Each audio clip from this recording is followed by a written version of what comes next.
और देखिए, ईरान ने स्ट्रीट ऑफ हॉर्मुज में तेल के जहाज पर भयानक हमला कर ट्रंप को भड़का दिया है।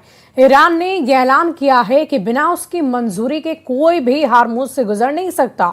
उधर ट्रंप पहले ही ऐलान कर चुके हैं कि हॉर्मुज में ईरान ने हमला किया तो समझौता टूट जाएगा। इस बीच लेबनान में हिजबुल्लाह लड़ाकू ने इजरायल को जबरदस्त टक्कर देनी शुरू कर दी है। हिजबुल्लाह चीफ ने धमकी दी है कि बस कुछ ही दिन में वो इजरायल को मार भगाएंगे।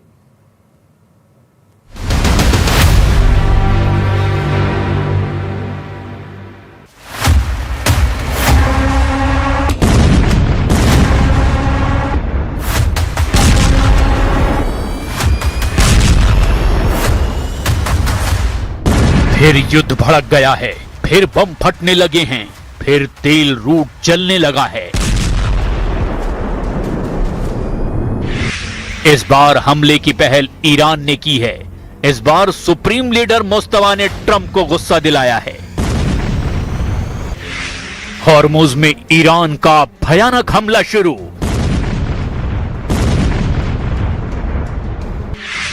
तेल के जहाजों को जलाने लगा ईरान। ऑयल रूट के चोक पॉइंट पर फंसे ट्रंप। 11,000 लाशें देखकर डर गया अमेरिका।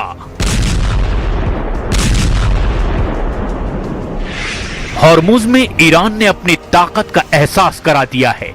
ओमान तट पर ईरान ने धमाका किया है। ईरान के हमले में तेल टैंकर जल गया है।